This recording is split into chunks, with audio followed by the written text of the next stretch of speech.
What's up, guys? Welcome to this week's episode of Merricks Garage. Today, interior of the Squarebody burb build. It's not all big torques, heavy motors, and one-ton axles. I've done a lot of work on the interior in getting it to where it's going to be the tow rig of my dreams. I've got a new stereo. I've got some new gauges to show you. I've got all the shifters installed.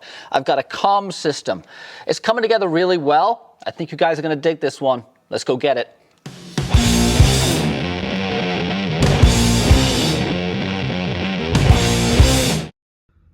I wanted to maintain the factory heritage with this burb build because this interior is cherry. So I have replaced the dash pad because that was cracked, and I did purchase this, which is a different shade, of course. And I also found some interior paint that I was able to color match this gauge bod to. Really stoked on how this came out. This looks very, very factory. Right here, you can see this is the power-driven diesel AFE Live. So this allows me to change my fuel rate and how quickly the fuel comes on. So I can have full control of my air fuel controller, which is right in front of the P-pump, basically controlling how much power I get out of the truck. Boost gauge from Autometer. I've got a pyrometer from Autometer, and I've got a fuel pressure gauge from Autometer, in addition to the full complement of gauges that come factory. So let's turn the lights on so it's a little bit easier to see. My oil pressure doesn't seem to be working yet. I got to fix that. Water temp's working. My amp meter is working. The tach is not going to, the speedometer is not going to work, and I have a VSS hooked up for that. But the fuel tank is working. And I've also been really stoked on this guy. This is an Atoto F8 that was sent to me by Atoto. They sent it me. I didn't have great expectations, but after installing it and seeing how well it fits and the features and functionality I get out of it, I am sold. It also uses a really robust mounting mechanism. It doesn't fold out and fold back in. You basically choose the position with all these screws and tabs. You can change the height, you can change the angle, you can change all kinds of stuff with it. And once you've got it where you want it, you just lock it down, which is what I've done. And this thing is rock steady. The touchscreen works well. The Apple Airplay works well when you're not using your phone for other things. Tons of features and functionality with it. I'm really stoked on this guy. I put this up on Instagram and got bombarded with questions. So this is in response to those questions. The main thing is it's stable. It's not going to be rattling around while you're driving, which was huge for me. Also, from where I'm sitting, you're going to have a pretty decent view of it. No, I'm not going to be able to see everything immediately. The steering wheel is going to block some of it, but that's fine. It's also voice activated or voice controlled, so it'll read your text messages to you. It'll read navigation. You can send text message with text to speak or speak to text or whatever it is. And yeah, very, very cool. When I've got it all dialed in, I'm going to give you guys another video on this because I think this is going to make a big difference in the overall everyday use of the truck. But I'm making progress. Things are back together. I've still got a bunch of wires that I don't really know what to do with.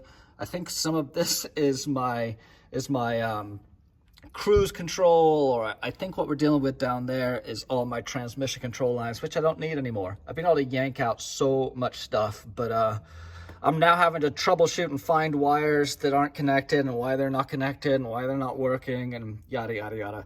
But it's coming together. It starts, it runs, I'm adding coolant, and then we're pulling out of here. It's gonna be rad. There are a lot of mounting options with this guy. Now, you can see it's separate. So this separates, and you have a single DIN application. So this is what's gonna drop into your car stereo slot, and it's gonna be as secure as you make it. It's a regular single DIN, so I added some support bars down here and connected those to the dash to give it the rigid mount that I wanted. And then on the back of this guy, you've got all these height options, you've got all these pivot options, and then you've got how far out you want it to stick and all kinds of things. And then when you're happy with it, it's gonna slide in and engage with the unit itself. So quick note, it does not retract and disappear back into the unit. It's gonna stay out the whole time. But that's kind of what I preferred because it's gonna make it a lot easier. And should anything go wrong with it, I'm pretty much just gonna be replacing this guy, I would think. If you are enjoying this video, or even if you're not, do me a solid and hit that subscribe button. It helps me measure my self-worth. So the Atoto comes with everything you see here. So you got your Sirius, your Apple CarPlay, your Android, you've got a radio. Auto Link is going to give you screen sharing off of your phone. Micro SD, there's a port on the side that you can plug a card into. Bluetooth audio if you don't want to use the USB interface. And then there's also a USB interface on the side that you can drop a card into, or some device or something, I'm pretty sure.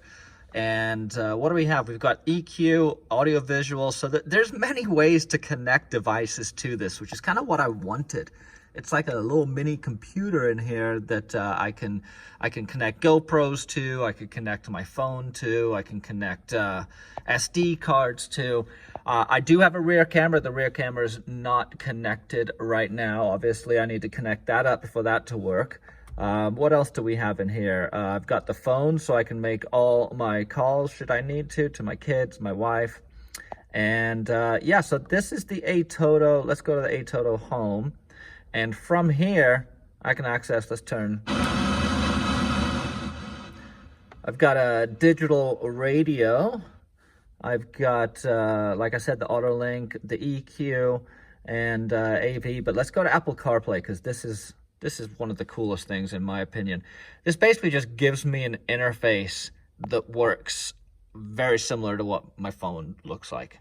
I don't have Apple Airplay or Auto Play or whatever it is in any other of my cars. I've only used it in rentals and things like that. So I am excited for this just because it does bring me a lot of the technology that I've been missing out on. And I've been staring at it all through the small screen. So I've got my Google Maps here. I've got, what else do I have? I've got my phone settings like I showed you. I've got my messages. I can go to all my podcasts. Let's see. Man, look at that. Yeah, pretty cool. I'm stoked on this thing. It's even got my calendar in it. That's wild. So, yep. Oh, and a new text message just came in from my buddy Esteban. So that's all running through here. Really, really dope.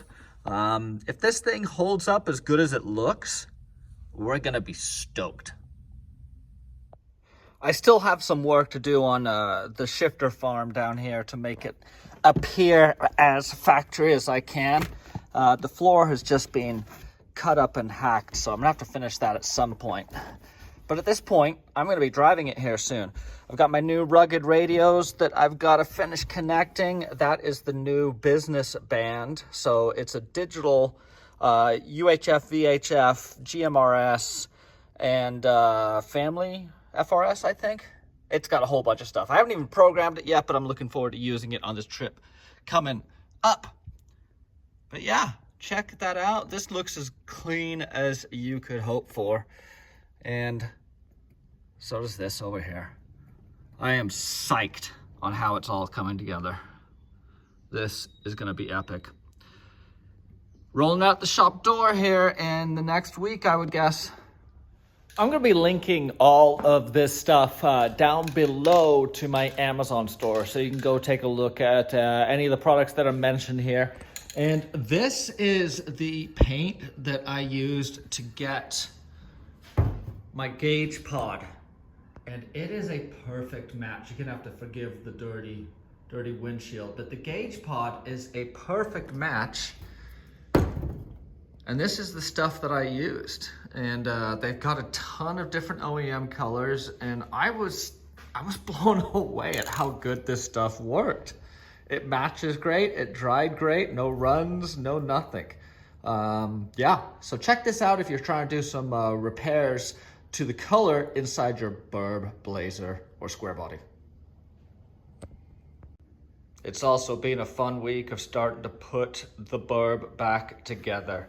New grill, new lights, new truck. Now, I am gonna have to figure something out here because the core support had to be cut quite dramatically to fit this intercooler in. And while I can get a light bucket in there, I'm gonna have to do something about the mounting.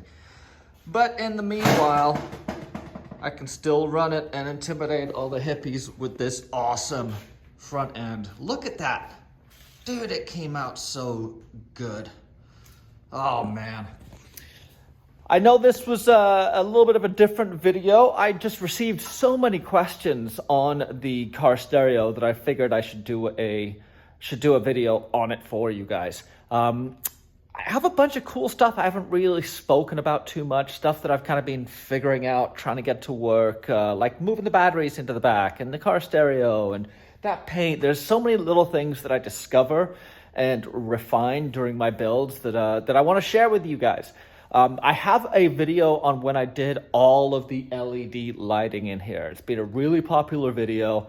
I'm going to link that up here because maybe you guys haven't seen it. It shows you how to replace all the lights with LEDs to get a better color.